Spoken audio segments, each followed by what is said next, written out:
todo lo que corresponde a oncogenes. Ahora comenzamos con supresores de tumores. Genes que codifican proteínas que frenan o suprimen la proliferación. Son genes recesivos. Los dos alelos deben estar alterados para que el gen deje de cumplir su función supresora. Decíamos que los oncogenes funcionan como genes dominantes, pero los supresores funcionan como recesivos. Si solo un alelo está alterado, se forma el 50% de proteínas normales, bastando esto para cumplir con su función frenadora de la proliferación. Sin embargo, en algunos genes recesivos se aplica el concepto de haploinsuficiencia. Significa que el 50% de las proteínas normales no basta para que el gen cumpla con su función normal. Y a pesar de que solamente un alelo esté alterado, igualmente la persona queda predispuesta a tumores. O sea, hay las dos posibilidades. Estos genes se descubrieron al estudiar el retinoblastoma familiar. Este tumor es esporádico en el 60% de casos y familiar en el 40%. Si es familiar, quiere decir que se hereda. Y esporádico significa que se adquiere a lo largo de la vida. Los casos familiares tienen una predisposición a retinoblastoma y cáncer de hueso.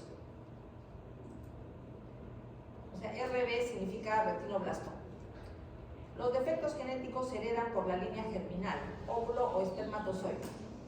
Todas las células del embrión portan la alteración. Solo un alelo del gen defectuoso está alterado y el otro es normal.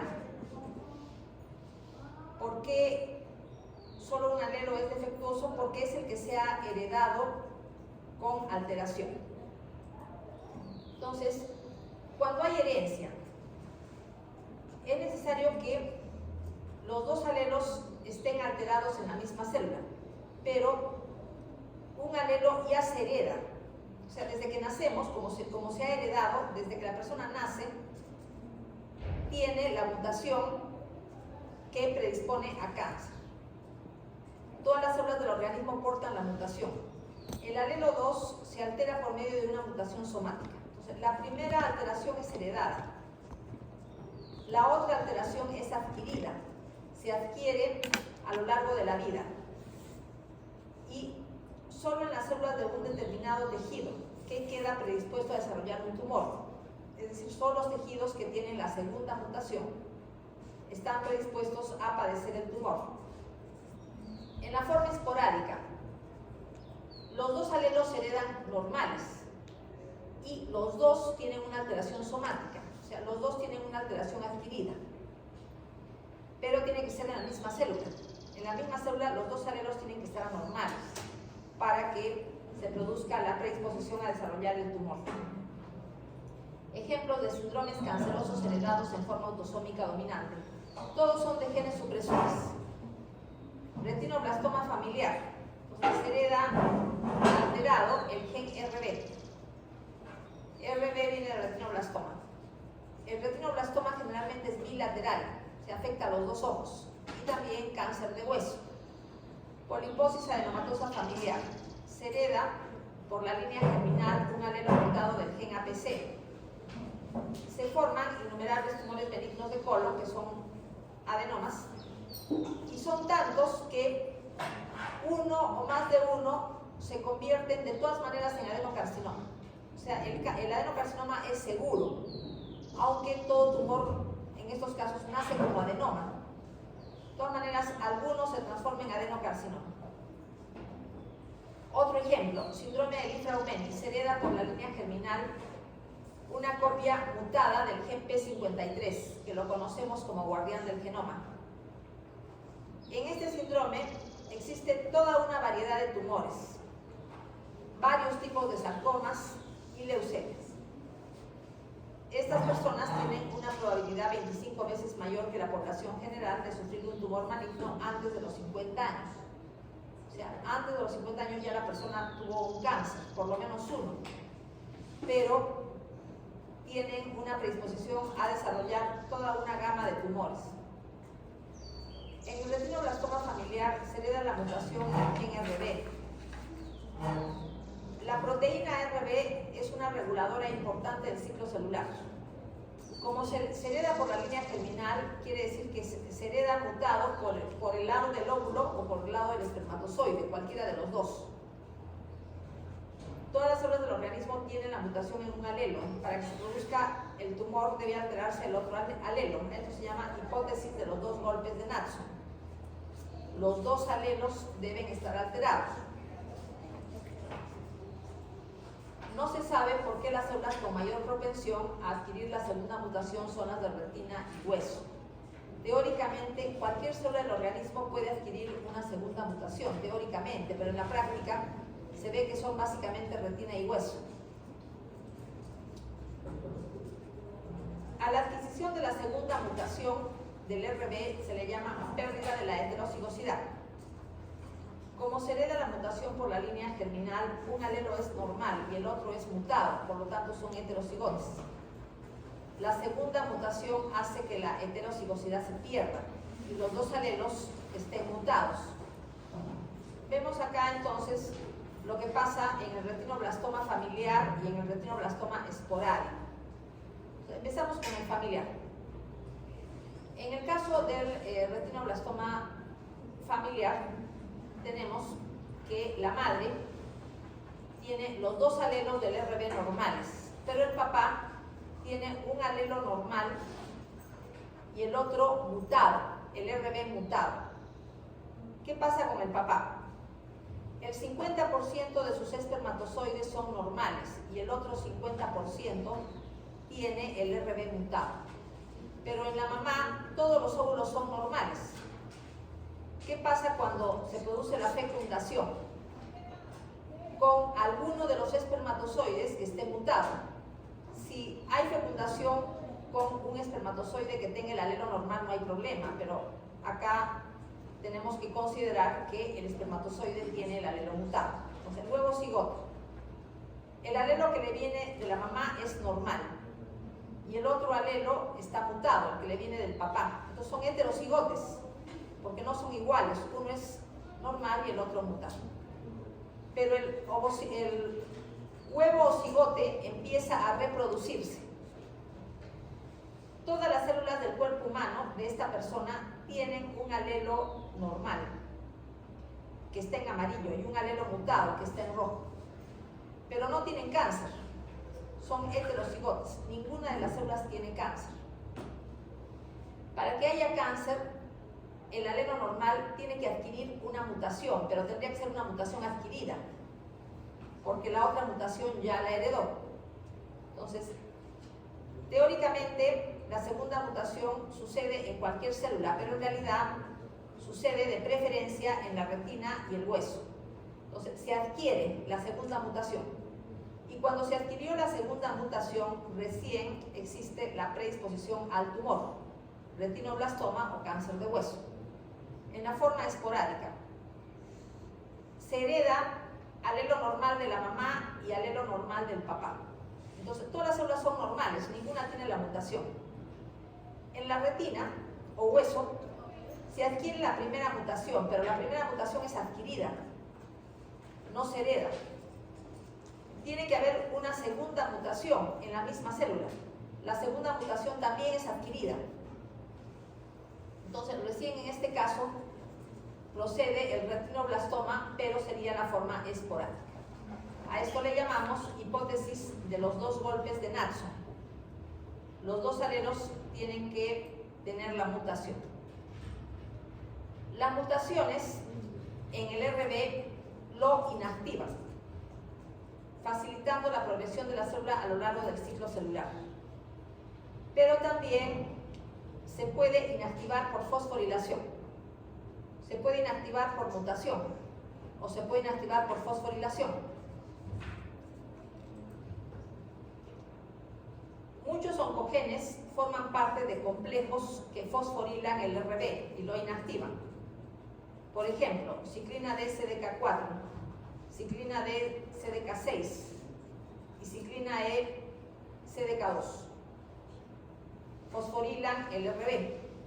al fosforilarlo lo inactivan. La principal función del RB activo hipofosforilado es secuestrar a la familia de factores de transcripción E2F. Mientras RB está unido a E2F, la transcripción de genes importantes para la progresión a lo largo del ciclo celular está bloqueada. Vamos a ver un esquema. Entonces, RB está activo porque tiene pocas moléculas de fosfato. Está hipofosforilado, está activo. Cuando está activo, secuestra a la familia de factores de transcripción E2F, pero además se suma a RB con la familia de factores de transcripción moléculas adicionales. Por ejemplo, el complejo D2P, que secuestra a una histona metiltransferasa y a una desacetilasa de histonas. Entonces, todo este complejo, que son varias moléculas, bloquea la transcripción de genes que hacen que la célula avance a lo largo del ciclo celular. En cambio, ¿qué pasa cuando ciclina DSDK4, ciclina DSDK6 o ciclina SDK2 fosforilan RB, lo inactivan y queda libre la familia de factores de transcripción E2F para que la célula progrese a lo largo del ciclo celular? Se sintetizan proteínas necesarias para que la célula pase de la fase G1 a la fase S. Pues continúa el ciclo celular. Lo que decíamos es que hay un tercer componente, DP1, que esto ya lo hemos explicado, ¿no? Recluta a una desacetilasa de histonas y a una histona metiltransferasa y se bloquea la transcripción, ¿no? La desacetilación inhibe la transcripción, mantiene a la cromatina compactada y sin posibilidad de ser transcrita. Y la metilación modula la accesibilidad de factores de transcripción a los genes blancos. Entonces, este complejo, con una serie de elementos, bloquea la transcripción, pero la inactivación de RB permite la transcripción. Entonces, acá tenemos lo mismo, ¿no? La fosforilación hace que se inactive RB, o sea, RB hiperfosforilado es inactivo. Estas ciclinas, ¿cuándo se activan?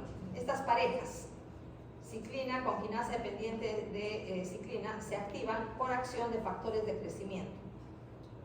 Sin embargo, el RB activo puede inactivarse por algunos virus. Por ejemplo, se inactiva por la proteína E7 del papilomavirus humano. Y también se puede inactivar por medio del antígeno T del virus SB40. Entonces, por medio de virus también se puede inactivar RB. ¿Y qué pasa cuando se inactiva RB? La célula progresa a lo largo del ciclo celular, pasa de la fase G1 a la fase S. Quiere decir que progresa hasta la mitosis, pero de manera constante, lo cual va a desencadenar un tumor. En cuanto a P53, ya sabemos que es el guardián del genoma. Inhibe la progresión de células con daño genético a lo largo del ciclo celular. Detiene el ciclo celular en G1 cuando hay daño genético. Entonces, cuando hay daño genético, P53 lo nota y tiene que detener el ciclo celular en G1, gracias a que se sintetiza el inhibidor del ciclo celular P21. Cuando para el ciclo celular, brinda a la célula tiempo para que repare el daño. Si el daño no puede ser reparado, el mismo P53 conduce a las células a la apoptosis, promoviendo la síntesis de proteínas proapoptóticas, como VAX y PUA. Por eso, P53 lo consideramos el guardián del genoma. Pero cuando P53 tiene mutaciones inactivadoras, se produce cáncer, porque se permite la proliferación de células con daño genético. Igual que RB, se puede heredar dañado por la línea germinal. Y la enfermedad se llama síndrome de Li-Fraumeni. Ya hemos dicho que tiene predisposición a toda una gama de tumores, tales como sarcomas y leucemias. Otra forma de inactivar P53 es mediante la proteína E6 de papilomavirus humano. Entonces, la proteína E6 inactiva P53 y la proteína E7 de papilomavirus humano inactiva RB. O sea, es un virus que inactiva dos proteínas muy importantes para el ciclo celular. Entonces, la proteína E6 se puede unir a P53 y conducirla a su degradación. Cuando la célula repara el daño genético, los niveles de P53 disminuyen porque ella misma eleva los niveles de una proteína que la va a inhibir, que es la MDM2, que tiene actividad ubiquitina ligasa. Entonces, P53 es controlado por MDM2. Entonces, vamos a ver un esquema. Entonces, tenemos, frente al daño genético, P53 se activa y es un factor de transcripción que estimula la transcripción de P21, que es un inhibidor del ciclo celular, bloquea el ciclo celular en G1.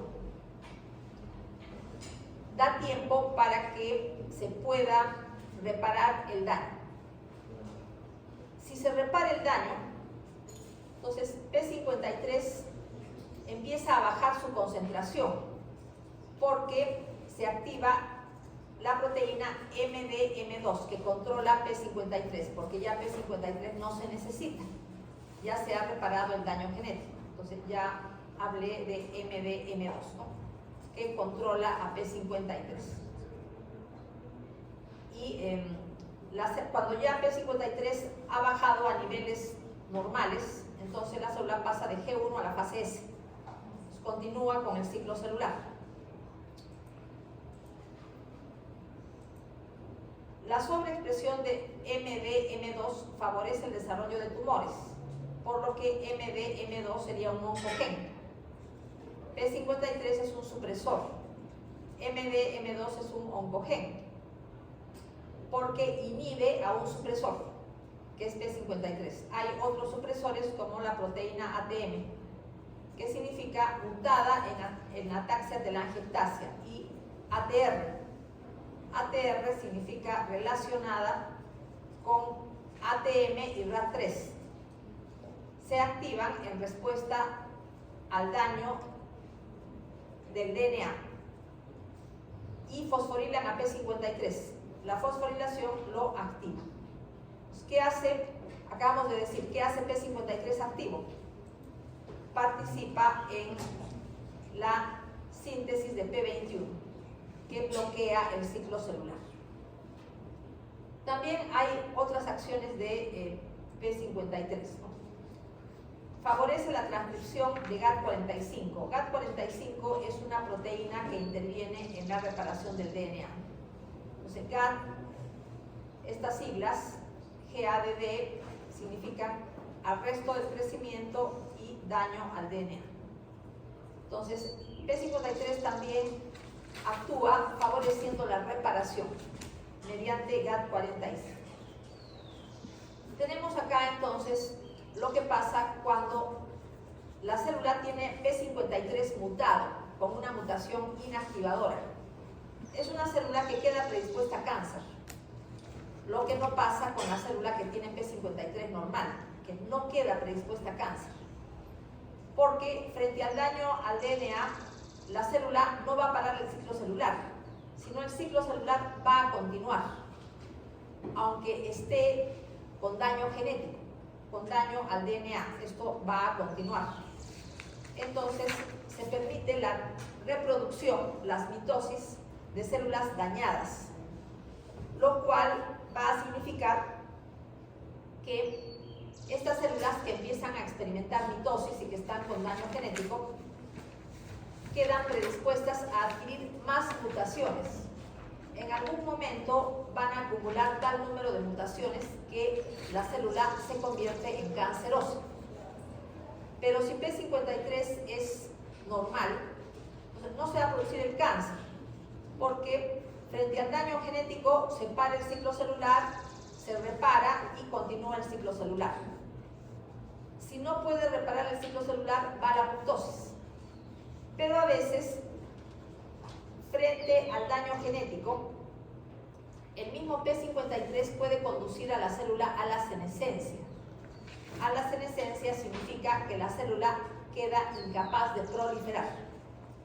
Una célula incapaz de proliferar no puede convertirse en cancerosa, porque no puede sufrir mitosis. Entonces, también es una forma de protección frente al cáncer. La senescencia quiere decir envejecimiento a tal punto que ya las mitosis son imposibles. Eso también hace P53, pero lo de conducir a la célula a la senescencia se produce sobre todo cuando P53 detecta que hay una actividad descontrolada de oncogenes. Algún oncogen está descontrolado. Pues frente a eso, el mismo P53 conduce a la célula a la senescencia.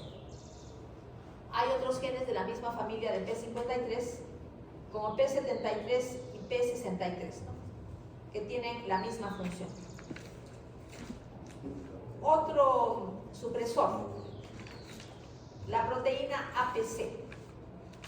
Pueden heredar un alelo mutado por la línea germinal. La enfermedad se llama poliposis colónica adenomatosa, ¿no? Las siglas son APC.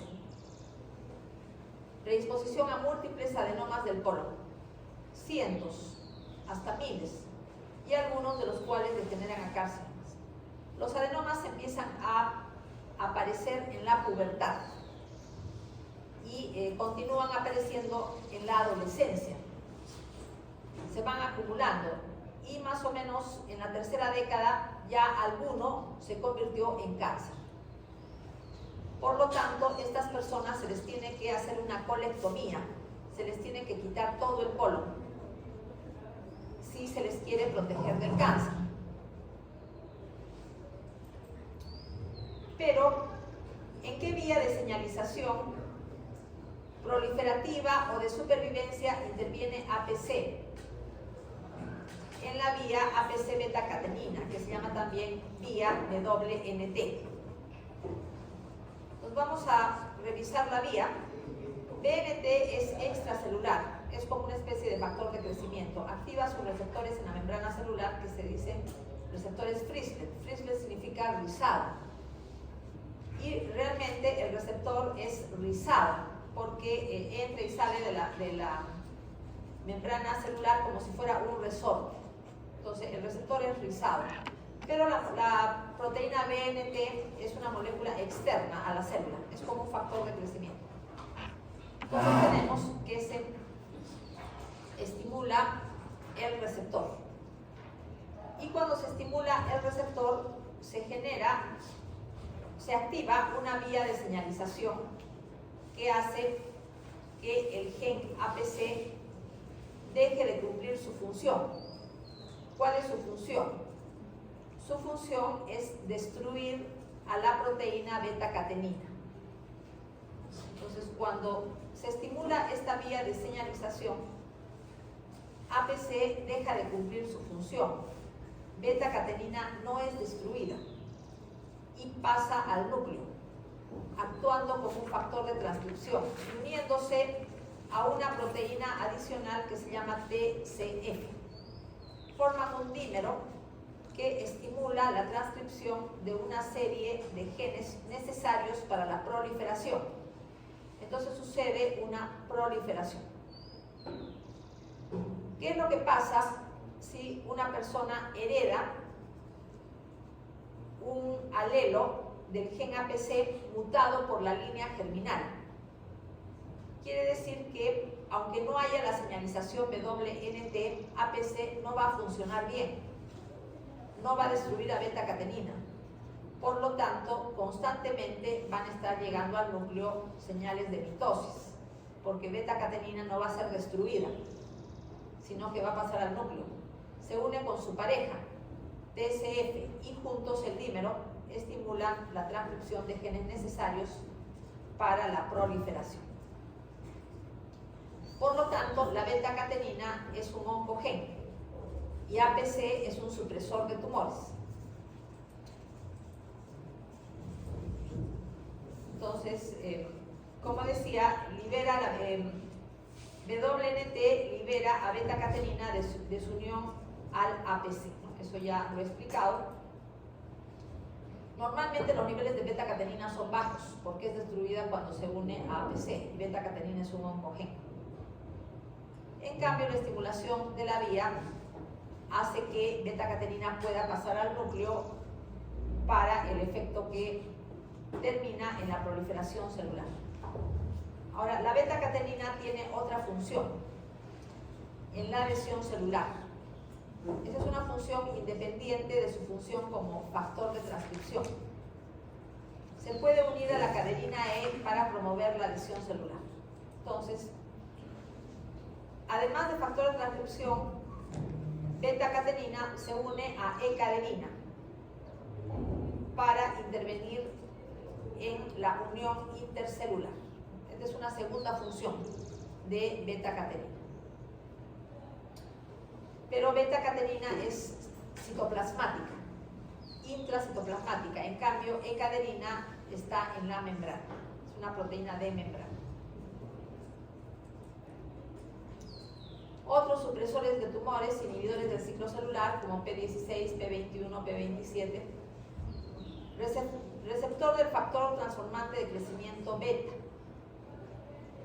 Es una vía de señalización supresora, aunque como termina en GF, decimos que es un factor de crecimiento, ¿no? Transformante beta. ¿Cómo puede un factor de crecimiento ser supresor? Pero en este caso sí funciona como supresor. Y hay unas proteínas como SMAD2 y SMAD4 que también son supresores que intervienen en esta vía de señalización del factor transformante de crecimiento beta. Hemos hablado de la proteína NF1, neurofibromina. Decíamos que activa la función GTPasa de RAS.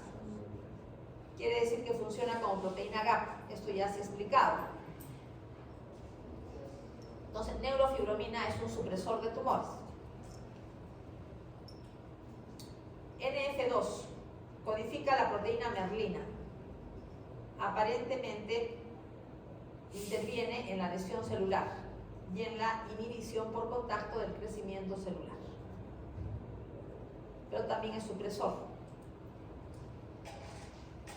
GPHL está mutado en la línea germinal en la enfermedad de von Hippel-Lindau. Y la proteína BHL forma un complejo con actividad ubiquitina ligasa y conduce al factor de crecimiento inducible por la hipoxia hacia su destrucción. Entonces, ¿qué pasa cuando BHL está inactivado por mutación? Entonces, el factor de crecimiento inducible por la hipoxia llega a tener niveles altos, lo cual estimula la angiogénesis. Y la estimulación de la angiogénesis favorece la proliferación tumoral. WT1 significa gen asociado al tumor de Wilms, o sea, BT significa tumor de Wilms, que es el nefroblastoma. Es un factor de transcripción que actúa como supresor. PTEN, ya hemos hablado de PTEN, fosfatasa con homología de tensina. Decíamos que PTEN bloquea la vía proliferativa y de supervivencia PI3K-AKT. Entonces es un supresor también. Este es un esquema donde se ve en rojo los oncogenes, factor de crecimiento, receptor de factor de crecimiento, proteínas adaptadoras, proteínas de la señalización intracelular, beta-catenina, reguladores de la mitosis, reguladores del ciclo celular como ciclinas y quinasas dependientes de ciclinas, y otros factores de transcripción como MYC. En azul están los supresores, como receptor del factor transformante de crecimiento beta, es un supresor. La neurofibromina, que es una proteína GABA. El RB, que hemos dicho que también es un supresor de tumores, que es un inhibidor del ciclo celular. Inhibidores del ciclo celular, como P16, P21, P27. Y tenemos genes que conducen a la célula a la apoptosis cuando hay un daño genético no reparado, como P53, guardián del genoma. En verde están las proteínas que reparan el DNA. Y en amarillo están las proteínas que regulan la apoptosis. Entonces tenemos los 4 grupos de genes importantes en cáncer. Vamos a ver ahora qué cambios tiene que realizar la célula en su metabolismo para que se favorezcan las mitosis. Las mitosis tienen que estar favorecidas para que la célula pueda estar de una mitosis a la siguiente, constantemente en mitosis. Tiene que haber un ingreso exagerado de glucosa. Aumenta la concentración de transportadores de glucosa en la membrana celular. Se utiliza en análisis de tomografía por emisión de positrones con el uso de un derivado con marca radioactiva de la glucosa. Entonces, este derivado se concentra en las zonas donde están los tumores.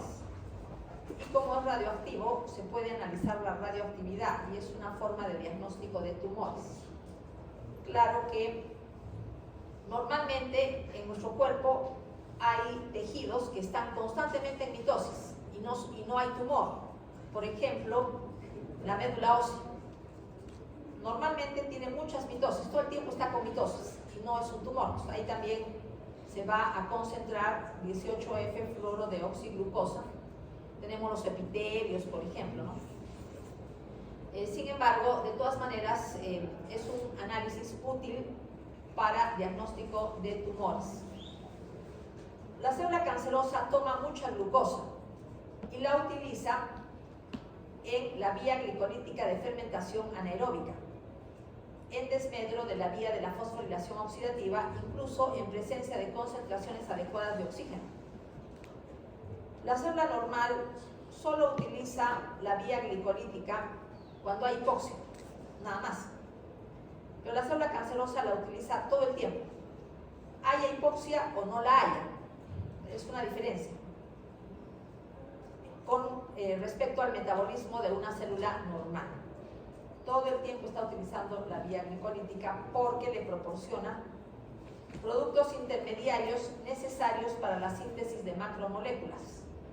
La célula cancerosa las necesita porque está de una mitosis a la siguiente. Todo el tiempo está experimentando mitosis. Entonces necesita sintetizar macromoléculas para que el tumor crezca. La fosforilación oxidativa produce grandes cantidades de ATP, pero no moléculas carbonadas, para que se puedan sintetizar macromoléculas para la proliferación celular.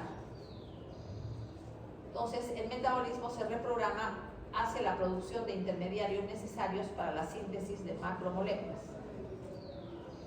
¿Por qué se produce la reprogramación? Consecuencia de cascadas señalizadoras que siguen a receptores de factores de crecimiento. Por ejemplo, ¿qué receptores de factores de crecimiento? Receptores de factores de crecimiento con actividad tirosina quinasa, ¿no? Que producen la reprogramación metabólica cuando están muy activos. Cuando los receptores están muy activos, porque hay gran cantidad de factor de crecimiento, se produce la reprogramación, porque la célula pasa de una mitosis a la siguiente, sin descansar. En cambio, una célula normal tiene una captación baja de glucosa, porque los receptores, los transportadores de glucosa están en escasa cantidad y con poca actividad. La célula cancerosa constantemente tiene los transportadores activos, está captando grandes cantidades de glucosa, pero no solamente glucosa, tiene que captar grandes cantidades del aminoácido glutamina. Hay también transportadores de glutamina que se encuentran muy activos en la célula cancerosa. La glutamina le brinda a la célula cancerosa el nitrógeno que necesita para la síntesis de aminoácidos y de nucleótidos. Entonces se necesita no solamente glucosa, que es fuente de carbón para la síntesis de macromoléculas carbonadas, también necesita nitrógeno. Y están muy activos los transportadores de glutamina. La reprogramación, ya hemos dicho, acción de factores de crecimiento. Muy importante en la reprogramación del metabolismo, la proteína MYC, de la cual ya hemos hablado, que es un factor de transcripción también. Ahora, la célula normal puede experimentar autofagia cuando está con deficiencia de glucosa. Cuando hay pocos nutrientes, la célula normal experimenta autofagia. Entonces, a partir de la autofagia puede obtener sustratos para seguir viviendo. Sin embargo, la célula cancerosa generalmente tiene un bloqueo de la autofagia. Más bien, tiene una reprogramación de su metabolismo para la producción de proliferación. Vamos a ver otro tema que es la producción de oncometabolitos. Tenemos un oncometabolito muy conocido que se llama 2-hidroxiglutarato. Se le considera un oncometabolito. ¿De dónde viene? De la mutación de la enzima isocitrato deshidrogenasa. Las siglas son IDH, isocitrato deshidrogenasa. En cáncer, esta enzima, que es una enzima del ciclo de Krebs, está mutada. ¿Cuál es la acción normal de la isocitrato deshidrogenasa? Convierte al citrato en alfa-cetoglutarato. Eso es lo normal. Citrato, alfa-cetoglutarato. Pero cuando está mutada, entonces fabrica más bien 2-hidroxiglutarato. O sea, ya no fabrica alfa-cetoglutarato, sino fabrica 2-hidroxiglutarato. Y este oncometabolito actúa sobre enzimas reguladoras del epigenoma, dando lugar a cambios epigenéticos que alteran la expresión genética, conduciendo a la célula a convertirse en cancerosa. Entonces, la importancia del oncometabolito radica en que altera el epigenoma. O sea, no produce mutaciones del DNA, sino alteraciones del epigenoma. Inhibe miembros de la familia TET. ¿Qué significa las siglas TET? Translocación 10-11. Translocación TEC11 es lo que significa TET. Translocación 10-11. Entonces, estos miembros, cuando son inhibidos, se produce un incremento de la metilación del DNA. O sea, normalmente la familia TET se opone, cuando es normal, la familia TET se opone a la metilación del DNA. Cuando está inhibido por el oncometabolito, más bien incrementa la metilación del DNA.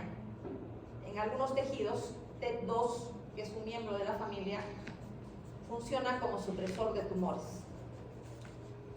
Vamos a pasar ahora a genes que regulan la apoptosis. ¿Cómo intervienen en cáncer? Los genes que inhiben la apoptosis son oncogenes. Y los genes que promueven la apoptosis son genes supresores de tumores. Entonces, vamos a ver, por ejemplo, qué pasa con la sobreexpresión del gen antiapoptótico BCL2 en el linfoma folicular. El linfoma folicular es una neoplasia de linfocitos B. Estas células expresan de manera constante genes de inmunoglobulinas. Puede ser de la cadena pesada o de la cadena ligera. Entonces, ¿cuál es la translocación?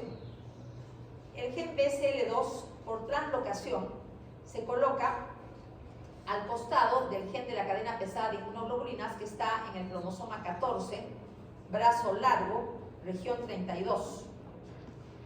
¿Cuál es la ubicación normal de BCL2? Cromosoma 18, brazo largo, región 21. Pero la translocación lo coloca al costado del gen de la cadena pesada de inmunoglobulinas en este cromosoma, brazo largo, región 32. Por lo tanto, BCL2 pasa a transcribirse de manera constante. Se producen grandes cantidades de proteína BCL2 y la proteína BCL2 es una proteína antiapoptótica.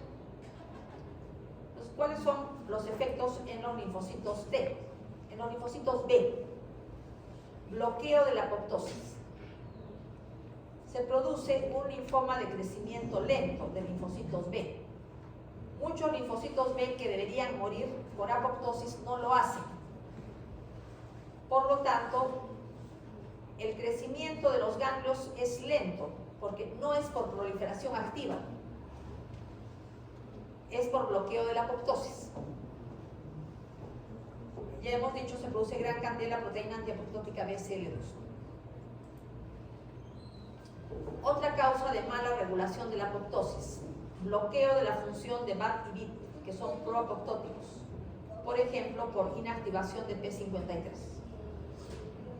Entonces, ¿qué pasa cuando el daño genético no puede ser reparado? P53 conduce a las células a la apoptosis, pero ¿qué pasa cuando P53 está inactivado por mutación? Entonces, no se conducen a las células a la apoptosis y las células se siguen acumulando cuando debieran morir. Entonces, en estos casos, cuando hay inactivación de P53 y no se puede conducir a las células con daño genético a la apoptosis, hay una falla en la respuesta a quimioterapia y radioterapia, porque estos tratamientos frecuentemente causan daño genético. Y al causar daño genético, en las células cancerosas las conducen a la apoptosis. Es un tratamiento que conduce a las células a la apoptosis. Debiera conducir, pero para lograrlo P53 tiene que ser normal. Pero P53 puede estar mutado también. Acá vemos mecanismos usados por las células tumorales para eludir la apoptosis. Tenemos mutación de P53, mutación inactivadora de P53, sobreexpresión de MDM2, es otro mecanismo, aumento de la síntesis de antiapoptóticos como BCL2, BCLXL y MCL1. Todos estos son antiapoptóticos. Entonces, aumento de su expresión van a conducir al cáncer. Tenemos también que puede aumentarse la concentración de inhibidores de la apoptosis. Son proteínas que se llaman IAP, ¿no? Inhibidores de la apoptosis. Entonces también se va a bloquear la apoptosis y ese es un mecanismo productor de cáncer, ¿no? Como estoy explicando. Pasamos al concepto de células madre cancerosas, que es un porcentaje del total de células tumorales. O sea, dado un tumor, un porcentaje de todas maneras tiene que tener propiedades de células madre. A veces es la mayoría. La mayoría de células de un tumor tienen capacidades de células madre, tienen funciones de células madre. A veces la mayoría, a veces no. Pero siempre tiene que haber un grupo de células dentro del tumor que tengan propiedades de células madre. Hay dos orígenes. La célula madre normal sufre mutaciones oncogénicas y se convierte en cancerosa. Esa es una posibilidad. ¿Cuál es el ejemplo típico? La leucemia mieloide crónica. Entonces tenemos acá, leucemia mieloide crónica. Una célula madre adquiere mutaciones que la convierten en cancerosa. Y la otra posibilidad es que una célula con mayor maduración sufra mutaciones oncogénicas. Tal es el caso de la leucemia promielocítica aguda. ¿Qué pasa en la leucemia promielocítica aguda? Adquiere mutaciones que la transforman en cancerosa, en una célula leucémica. Pero esa célula que tiene mayor maduración no es una célula madre la que sufre la mutación, es una célula de mayor diferenciación, readquiere capacidades de célula madre. A pesar de que ya estaba diferenciada, la mutación hace que retome propiedades de célula madre. Entonces, esa viene a ser la otra posibilidad. Pero de todas maneras, hay un grupo de células que van a ser células madre. Una característica de las células madre es que tienen activa la telomerasa. La otra característica importante es que tienen una mitosis asimétrica. ¿Qué significa la mitosis asimétrica? Que si la célula madre tiene una mitosis, una de las hijas sigue siendo célula madre y la otra se diferencia. A eso se llama mitosis asimétrica y es una característica de las células madre que le permite mantener el pool de células madre. Hace que siempre vayan a existir células madre en la proliferación celular del tumor. ¿Qué pasa con las células que se diferencian? Estas células que se diferencian tienen una tasa alta mitótica. Entonces sufren mitosis constantes para dar lugar a la mayor parte de la población de células tumorales, que ya no tiene propiedades de células madre. Forman el mayor porcentaje de células tumorales, tienen una fracción altamente proliferativa. Pero las células que mantienen capacidad de células madre tienen una baja capacidad proliferativa. Suceden los dos casos, en los casos en los cuales muta la célula madre y en los casos en los cuales muta una célula más diferenciada.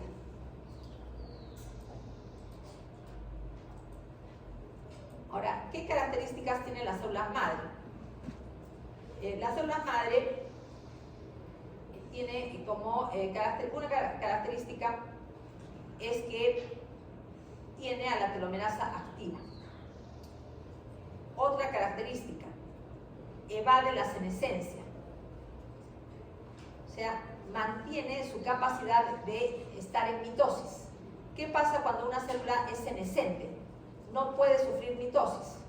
Pero si no puede sufrir mitosis, no puede ser cancerosa. Precisamente es cancerosa porque puede sufrir mitosis, entonces tiene que evadir la senescencia.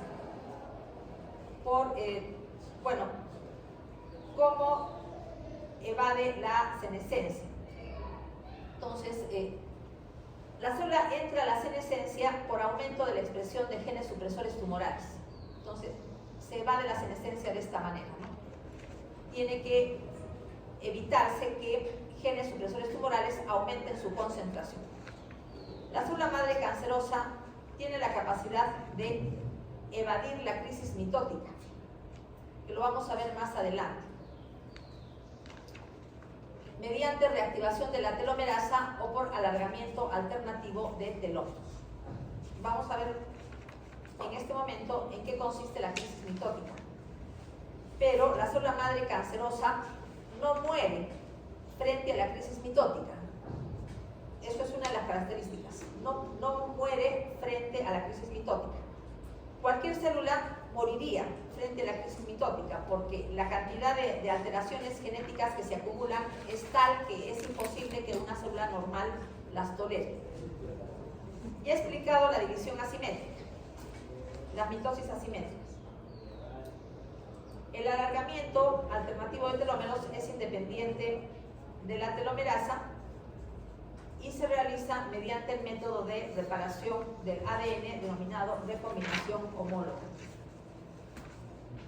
Entonces, ¿qué pasa frente a cada mitosis? Frente a cada mitosis, el telómero se achica un poco, hasta que sucede tal número de mitosis que los telómeros quedan tan chiquitos que ya no cumplen su función. La función de los telómeros es fundamentalmente brindar estabilidad a los bordes, a los extremos de los cromosomas. Eso hacen los telómeros, estabilizan los extremos de los cromosomas. Con cada mitosis se achican un poco. En algún momento quedan tan chicos que se hacen inestables. Entonces ya no pueden haber más mitosis porque son demasiado pequeños. Ya la célula no puede arriesgarse a más achicamientos de los telómeros. Pues tiene que ir a la senescencia. Aumenta el número o la concentración de supresores tumorales de tal manera que es imposible que la célula entre en mitosis porque tiene un P53 que funciona bien. Pero ¿qué pasa si la célula tiene una mutación inactivadora de P53? Continúan las mitosis. A pesar que los telómeros son demasiado pequeños, ya no debería la célula seguir con mitosis.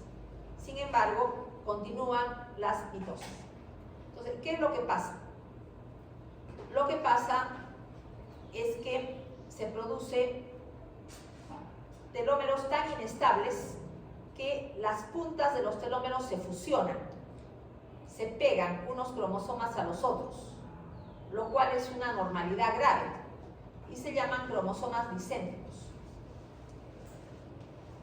¿Qué es lo que sucede entonces?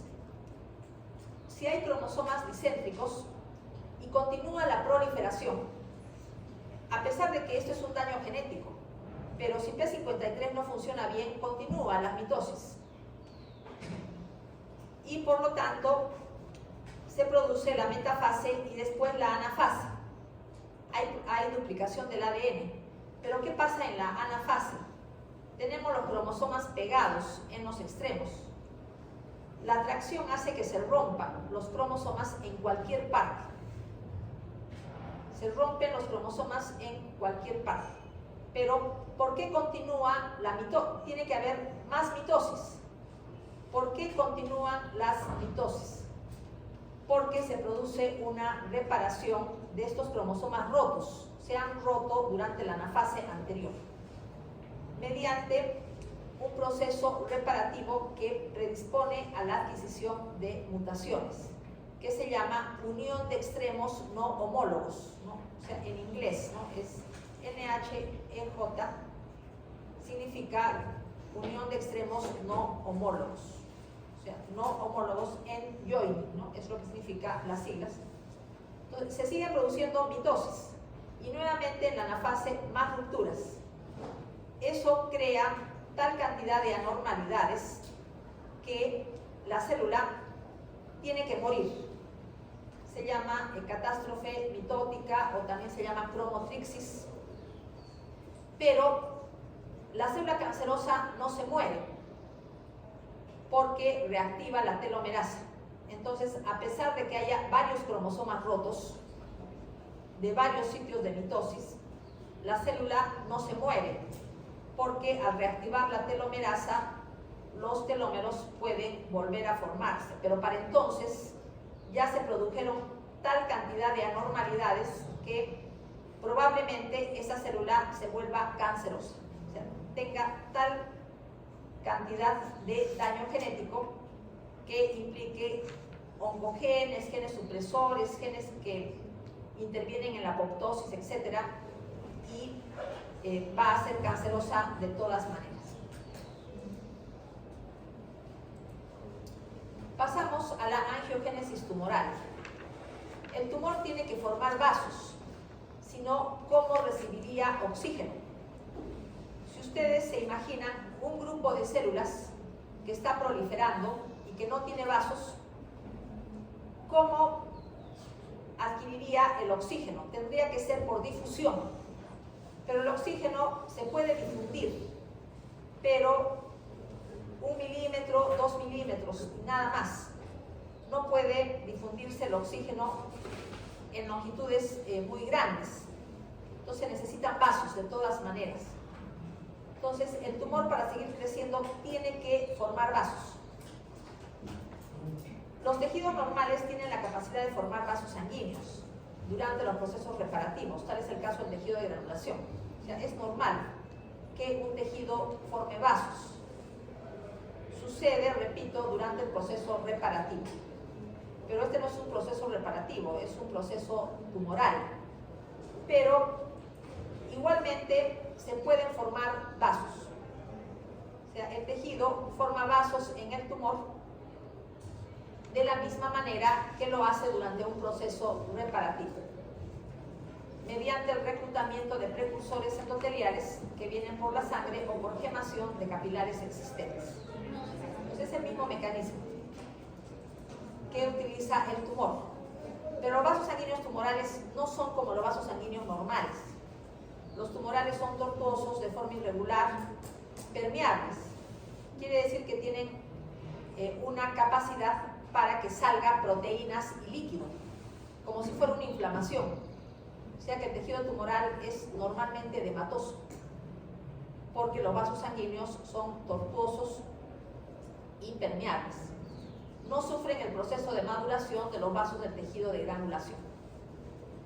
En tejidos normales, los vasos sanguíneos dejan de formarse cuando se produce la reparación.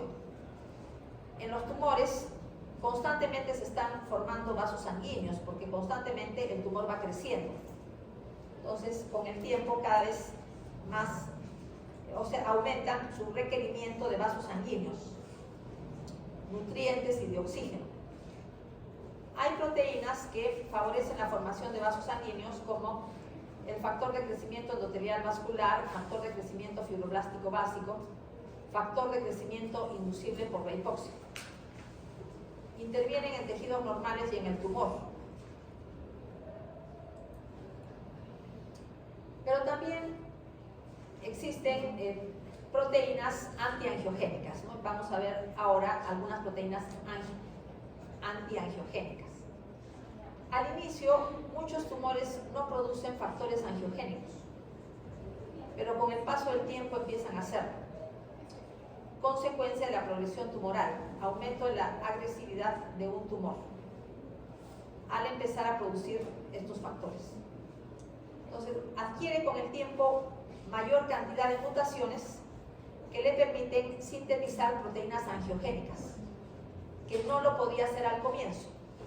Cuando recién nació el tumor, no lo podía hacer, pero después adquiere la capacidad de hacerlo. Progresión tumoral. Las moléculas P53 normales pueden inhibir la angiogénesis por estimulación de trombospondina 1. Trombospondina 1 es antiangiogénico. También P53 puede inhibir factor de crecimiento endotelial vascular y factor de crecimiento inducible por la hipoxia. También existen proteínas antiangiogénicas. Entonces, el tumor produce al mismo tiempo proteínas angiogénicas y antiangiogénicas. Pero el equilibrio tiene que estar a favor de las angiogénicas. De todas maneras tienen que predominar, porque si no, no se produciría la formación de vasos y el tumor no podría crecer. Ejemplo de antiangiogénicas, hemos dicho trombospondina 1, pero hay fragmentos del colágeno fragmentado, por ejemplo, endostatina, tumstatina, angiostatina. Como parte del tratamiento para cáncer, se puede utilizar anticuerpos monoclonales contra factor de crecimiento endotelial vascular. Entonces, el medicamento se llama bevacizumab y se puede usar en cáncer, pero se ha visto que no es tan efectivo como se pensaba. Por ejemplo, en melanomas diseminados, prolonga la vida por tiempos cortos, por ejemplo, solamente 6 meses, que es un tiempo corto para prolongar la vida. O sea, es efectivo, pero solo por tiempos cortos, y es sumamente caro. Son anticuerpos monoclonales especiales. Entonces, son medicamentos muy caros y se pensaba que iban a ser muy útiles, pero se ha visto en la práctica que realmente no lo son tanto como se esperaba. Pasamos a invasión de la matriz extracelular y metástasis. Partimos del carcinoma in situ y después tiene que infiltrar y dar metástasis. Entonces, si partimos de un carcinoma in situ, estamos diciendo un carcinoma que está encima de la membrana basal del epitelio. Todas las células están encima.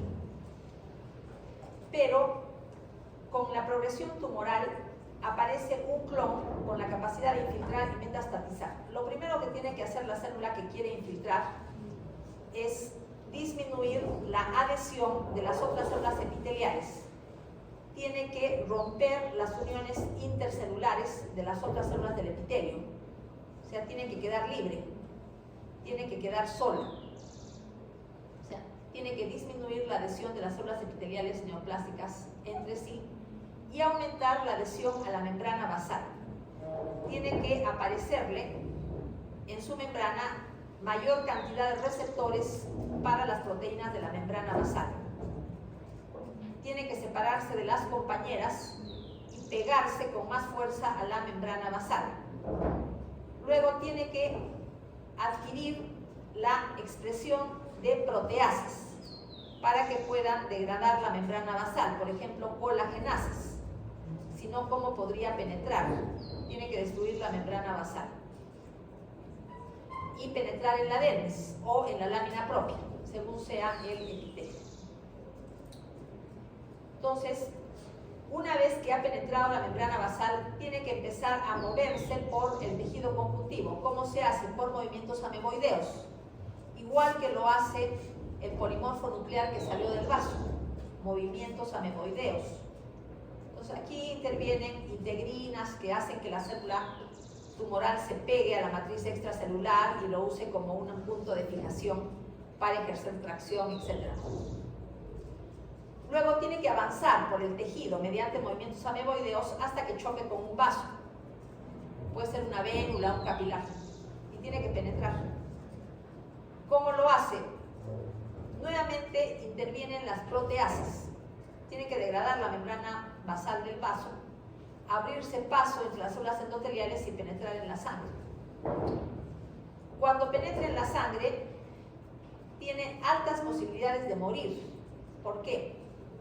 Porque las células neoplásicas se van a enfrentar, por ejemplo, a linfocitos TD8, a linfocitos TCD8 y a linfocitos TNK, que van a destruir las células tumorales. Entonces, ¿qué hace la célula tumoral? Lo que hace la célula tumoral es no viajar sola. Una célula tumoral sola en la sangre va a ser destruida fácilmente. Lo que hacen las células tumorales es viajar en grupos y cubrirse de fibrina. Estimulan la coagulación de manera local, que se cubren de fibrina, y pueden viajar con más tranquilidad. O sea, en grupos cubiertos de fibrina pueden viajar más tranquilamente, evadiendo la destrucción por linfocitos CD8, por linfocitos NK, incluso por macrófagos. Y también la fuerza de cizallamiento de la sangre, o sea, la velocidad de la circulación de la sangre, también no les puede hacer mayor daño cuando están en grupos. La velocidad de la sangre sí puede destruir células que estén solas, pero tiene que salir del vaso, si no, no habría metástasis. Entonces, nuevamente tiene que pegarse al endotelio mediante moléculas de adhesión, secretar proteasas, abrirse paso entre las células endoteliales y salir del vaso. Tiene que caminar por el tejido conjuntivo nuevamente con movimientos ameboideos y empezar a proliferar. Una vez que empieza a proliferar, termina el proceso metastásico, porque ya prolifera. A veces las células salen del vaso y quedan en un estado de latencia, que se llama dormancia del tumor. O sea, están ahí presentes, están vivas, pero no proliferan. Y para que haya una metástasis de manera completa, tienen que proliferar de manera local. Estas diapositivas las vamos a pasar rápido para hablar algo sobre el hecho de que las células epiteliales tienen que liberarse de las adhesiones intercelulares. Cuando una célula se libra de las adhesiones intercelulares y queda sola, está predispuesta a sufrir muerte por apoptosis, ¿no? Una célula sola, sin uniones a las vecinas, está predispuesta a la apoptosis. Pero esta célula tiene que encontrar mecanismos de evasión de la apoptosis y adquirir mayor cantidad de receptores de las proteínas de la membrana basal. Tiene que pegarse fuertemente a la membrana basal. Tiene que secretar proteasas para degradar la membrana basal y destruir la membrana basal y penetrar mediante movimientos ameboideos. Lo de factores de motilidad autocrino se refiere a factores de crecimiento en general, que la misma célula los produce, o sea que hay una asa autocrina que le permite la producción de movimientos ameboideos para que avance por el tejido conjuntivo. Nuevamente intervienen las integrinas para que en el tejido conjuntivo la célula neoplástica pueda unirse a proteínas de la matriz extracelular y tener los movimientos ameboideos que necesita para caminar por el tejido conjuntivo hasta que encuentre un vaso. Vamos a ver ahora la importancia de la molécula CD44. Está ubicada en la membrana de las células tumorales y favorece la metástasis. Pero los linfocitos normales también tienen CD44 en la membrana celular. La CD44 se une al ácido hialurónico, que está en la membrana del endotelio, de las vénulas de endotelio alto en los ganglios linfáticos. Entonces, la célula tumoral se une a la célula endotelial por esta molécula, lo que le permite salir del vaso, salir de las vénulas de endotelio alto y pasar a el tejido linfoide propiamente dicho, estableciendo una metástasis en un ganglio. Los linfocitos normales también tienen molécula CD44, pero es normal que un linfocito salga del vaso hacia el ganglio. Eso es normal. Pero la célula tumoral, cuando lo hace, ya sería una metástasis, ¿no? Terminamos la clase de hoy día hablando sobre el sistema inmunológico y los tumores. El sistema inmunológico combate los tumores. Tiende a destruir las células tumorales, así como destruye microbios, destruye bacterias, también destruye células tumorales, protegiéndonos del cáncer. Y el tumor, por su lado, también estimula el sistema inmunológico. Hay muchas pruebas de eso, por ejemplo, se encuentran linfocitos NK y macrófagos en tumores. Los ganglios linfáticos que drenan tejidos que albergan un tumor presentan hiperplasia, aunque no haya metástasis, quiere decir que hay una respuesta inmunológica frente al tumor, aunque no haya metástasis. Hay casos raros de melanomas que han regresionado, o sea, melanomas que han desaparecido, como si el sistema inmunológico los hubiera eliminado al 100%. Eso sucede. A veces por completo. Regresiona un melanoma que no ha metastatizado. Entonces hay una curación total. Otras veces el melanoma desaparece, pero cuando el melanoma desapareció ya se establecieron metástasis. Entonces no sirve, hay casos en los cuales no sirve de mucho, pero sí hay regresión. Entonces, la regresión es consecuencia del ataque del sistema inmunológico. También se ha visto que hay mayor incidencia de linfomas en personas con inmunodeficiencias, generalmente asociados a virus, o sea, virus que producen inmunodeficiencia. Entonces, estos pacientes tienen una mayor incidencia de linfomas. Las células malignas expresan moléculas reconocidas como antígenos extraños por el huésped. El sistema inmunológico trata de destruirlas antes de que formen tumores o después. Eso se llama inmunovigilancia.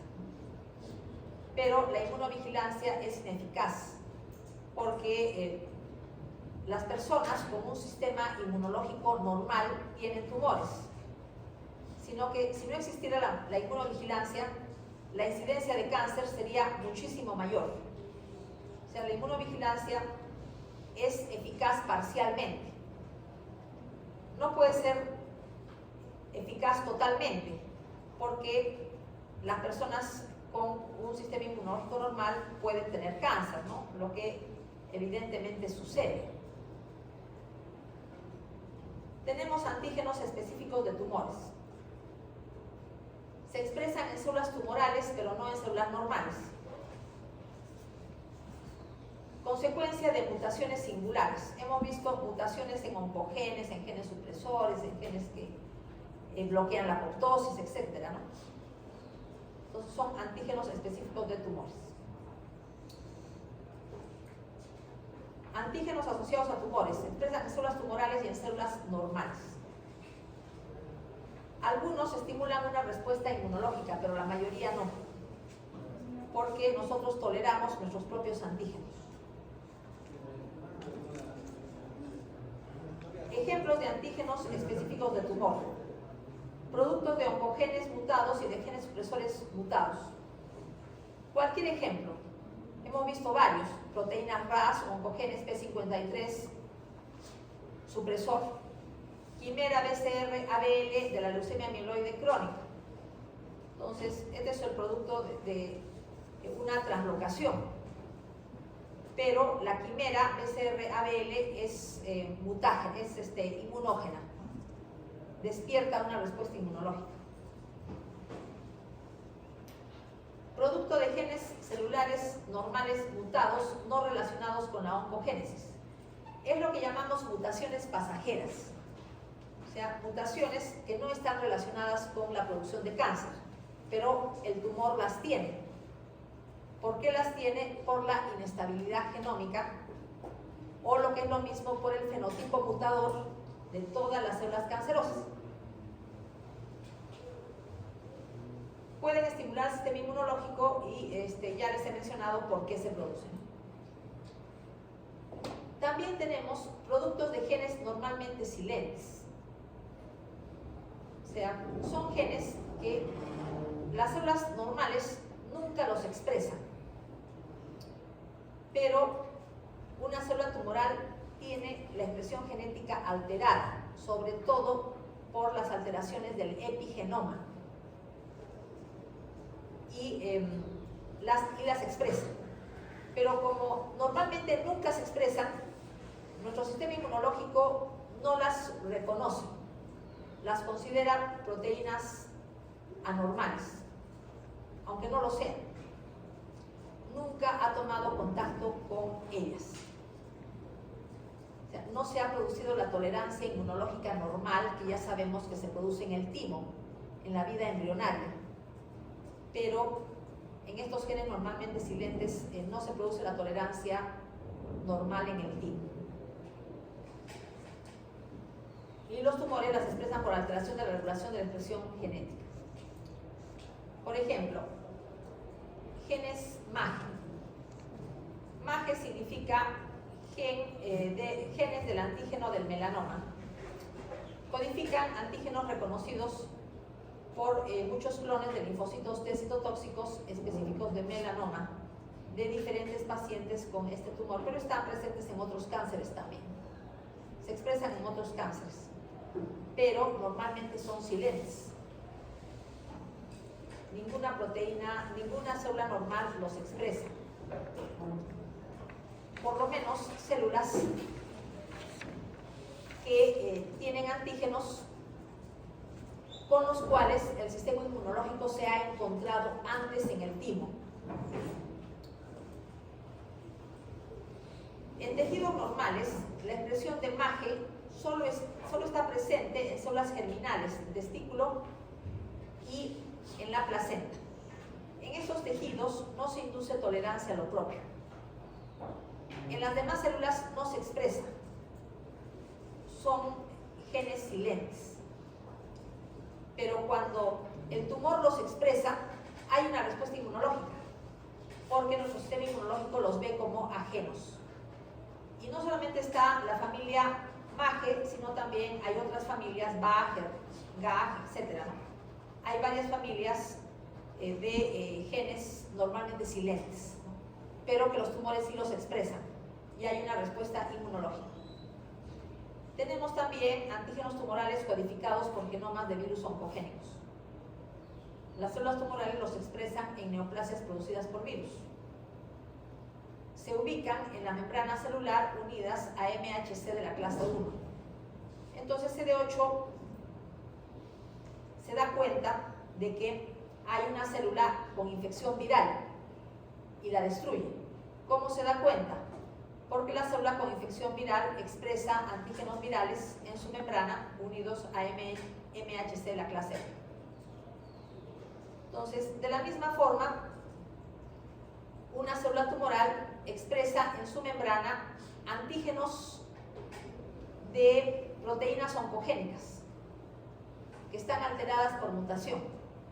Y CD8 reconoce estos antígenos de la misma forma y destruye la célula tumoral.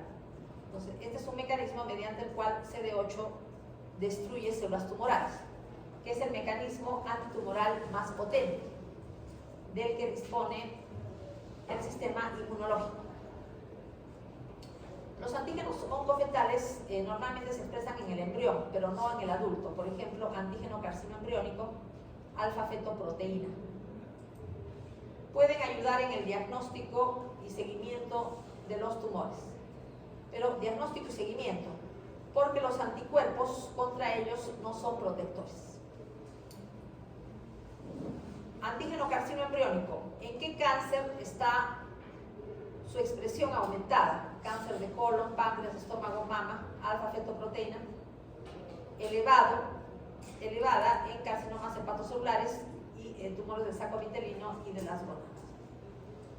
Existen otros antígenos, por ejemplo, glucolípidos y glucoproteínas alterados de la superficie celular. ¿Por qué están alterados? Porque se altera la adición secundaria de hidratos de carbono y lípidos a los núcleos proteicos. Porque la célula tumoral tiene mutaciones de las enzimas involucradas en el procesamiento de estas moléculas de la membrana celular. O sea, se vuelven inmunogénicas, dejan de ser normales. Tenemos también hipoglucolípidos y glucoproteínas. Se puede formar anticuerpos contra la parte central proteica. La parte central proteica normalmente no es inmunogénica, porque está cubierta por una serie de lípidos y carbohidratos que hacen que el núcleo proteico no esté expuesto al sistema inmunológico. Pero si estos carbohidratos o lípidos que cubren el centro proteico no se forma adecuadamente por mutaciones de enzimas en las células tumorales, entonces sí quedan expuestos para el ataque del sistema inmunológico. Pueden utilizarse como blancos para tratamiento de cáncer con anticuerpos. Tenemos carbohidratos alterados de la superficie celular que pueden servir, por ejemplo, para diagnóstico. CA125, que se eleve en cáncer del ovario, sirve para diagnóstico. CA significa antígeno carbohidrato. CA125 elevado en cáncer de ovario, CA19-9 elevado en cáncer de colon y páncreas, CA15-3 elevado en cáncer de mama. Aunque a veces, más que para diagnóstico, son útiles para seguimiento. Por ejemplo, CA125 no es muy útil para diagnóstico, porque a veces condiciones benignas hacen que se eleve CA125, no solamente tumores, pero para seguimiento definitivamente son mucho más útiles. Antígenos de diferenciación específicos de tejido. Bueno, aquí estamos hablando de uso de algunos antígenos para diagnóstico. Por ejemplo, linfomas de linfocitos T se pueden reconocer por inmunohistoquímica con anticuerpos contra la proteína CD3, porque la proteína CD3 es típica de linfocitos T y la proteína CD20 es típica de linfocitos B. Entonces se utilizan para diagnóstico. Tirosinasa se expresa en melanocitos normales y en melanomas, o sea, es una proteína normal. Sin embargo, linfocitos CD8 de pacientes con melanoma pueden reconocer tirosinasa, siendo una enzima normal y sin mutaciones. Puede ser que la tirosinasa esté sobreexpresada y por eso la reconozcan. Puede ser que linfocitos CD8 no reconozcan la tirosinasa cuando esté en concentraciones bajas, que es lo normal. Cuando esté en concentraciones altas, como melanomas, puede ser que sí la reconozcan como extraña. Otra posibilidad es que haya modificaciones post-traduccionales. O sea, el gen es normal, el gen no tiene mutaciones, pero por alteraciones enzimáticas de las células tumorales hay modificaciones, por ejemplo, modificación de asparagina y conversión en aspartato, en ácido asparto. Y esta modificación puede ser inmunogénica. Se investiga la posibilidad de usar vacunas de tirosinasa para estimular respuestas antimelanoma por parte de CD8. MART1, GP100, PML17 se expresan solo en melanocitos y melanomas. Son reconocidos por CD8 específicos de melanoma. Tenemos acá antígenos tumorales reconocidos por linfocitos CD8. Para que puedan ser reconocidos por linfocitos CD8, tienen que estar expresados en la membrana celular, unidos a una proteína MHC de la clase 1. Entonces reconoce oncogenes, reconoce genes supresores mutados, puede reconocer también proteínas con mutaciones pasajeras de la misma forma, puede reconocer proteínas normales sobreexpresadas o con mutaciones post-traduccionales, como es el caso de la tirosinasa, o puede reconocer proteínas que no se expresan normalmente, proteínas codificadas por genes silentes, como MAG, BAG, etc. Y también puede reconocer antígenos de virus oncogénicos. Entonces, en todos estos casos, TCD8 reconoce estos antígenos anormales y va a destruir la célula tumoral. Como decía, principal célula que combate a tumores, linfocito CD8. Ya lo he explicado. ¿Cómo reconoce linfocito CD8 a antígenos tumorales? Tiene que haber una sensibilización. Por ejemplo, en un tumor siempre hay células que mueren por apoptosis, por necrosis, por isquemia, etc. Y la célula presentadora de antígenos, como la célula dendrítica, puede captar fragmentos de antígenos tumorales o antígenos tumorales completos de las células necróticas de un tumor. viaja a los ganglios linfáticos y procesa los antígenos que ha fagocitado, presentándolos al linfocito TCD4 y al linfocito TCD8 mediante mecanismos diferentes. Hemos dicho que a CD8 los presenta unidos a MHC de la clase 1. Se sensibiliza a los CD8 y los CD8 sensibilizados pasan a la sangre, salen de la sangre donde esté el tumor presente y pueden atacar. Los CD4 también pueden atacar tumores, pero los CD4 actúan de otra forma, produciendo citoquinas que potencian la capacidad citolítica de CD8.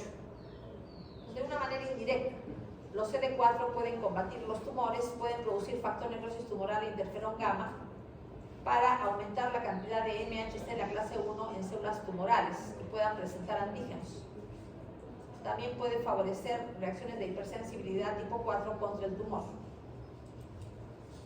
Los NK destruyen de células tumorales por reconocimiento directo y destruyen células cubiertas por anticuerpos. Entonces, la célula tumoral puede cubrirse por anticuerpos y va a ser destruida por los NK. Ahora, los NK pueden inhibirse también cuando hay expresión de MHC de la clase 1. Cuando la célula tumoral expresa MHC de la clase 1, queda protegida de la lisis mediada por NK. Pero, ¿qué pasa si tiene MHC de la clase 1? Puede presentar antígenos tumorales. Entonces, es blanco para CD8. Si tiene MHC en la membrana de manera normal, destruida por CD8.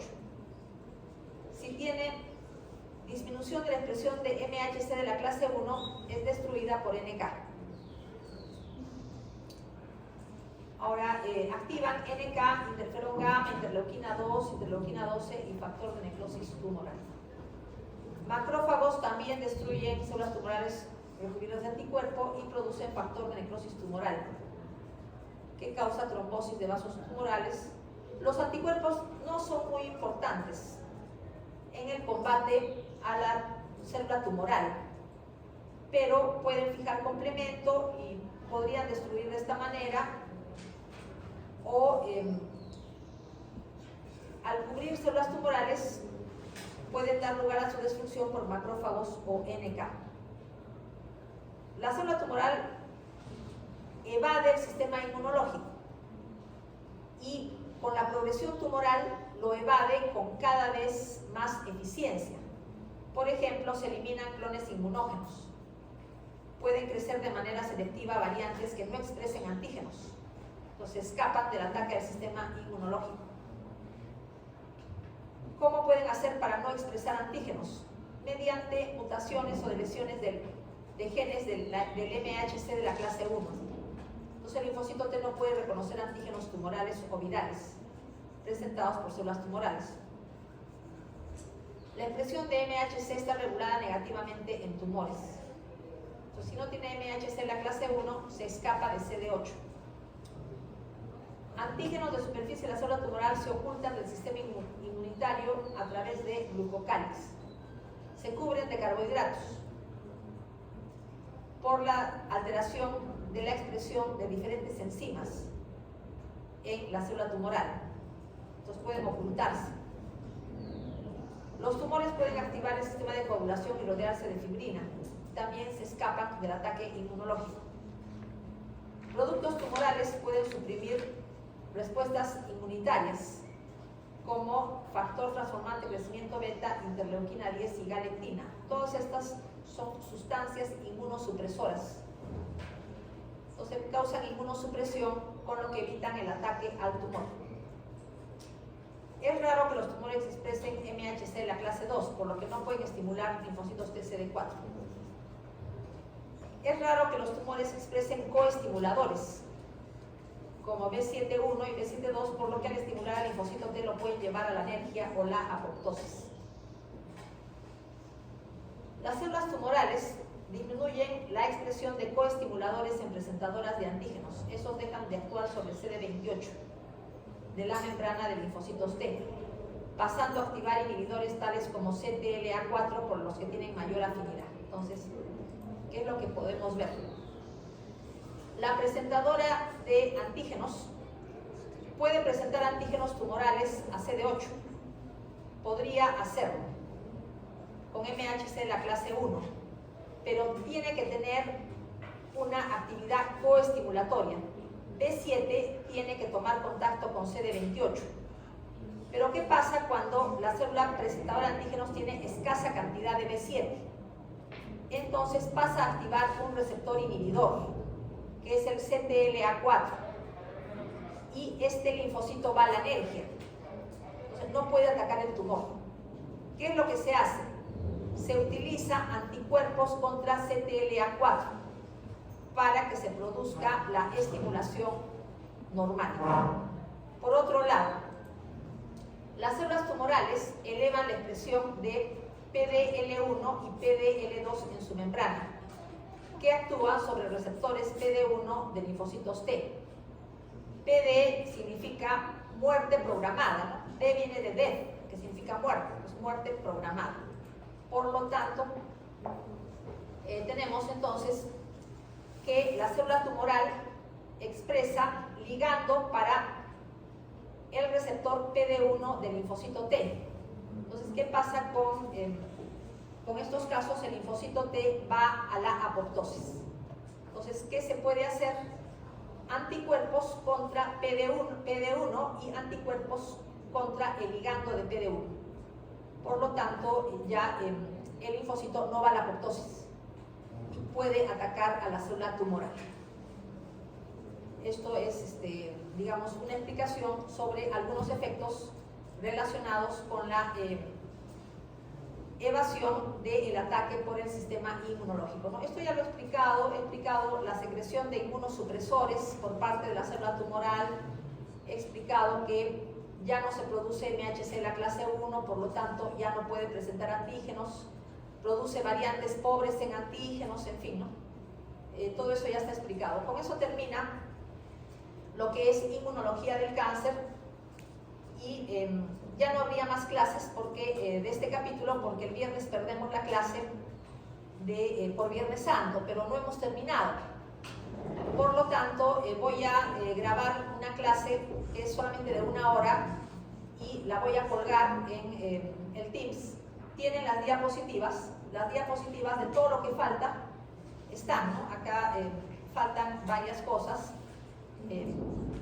Falta, por ejemplo, todas las alteraciones por deficiencia de la reparación del DNA, algunos ejemplos de forma como actúa la carcinogénesis química, o sea, falta bastante, bueno, no falta mucho, pero falta algo. Entonces, voy a grabar una clase con todo lo que falta, la voy a colgar el Jueves Santo. Jueves Santo cuelgo la clase grabada, las diapositivas ya las tienen. Entonces, el examen del día lunes, que es a las 9 de la noche, va a ser sobre todo neoplasias, aunque perdamos la clase, porque voy a tratar de suplirlo de otra forma, ¿no? Como estoy indicando. Nada más en lo que se refiere a la clase de hoy día.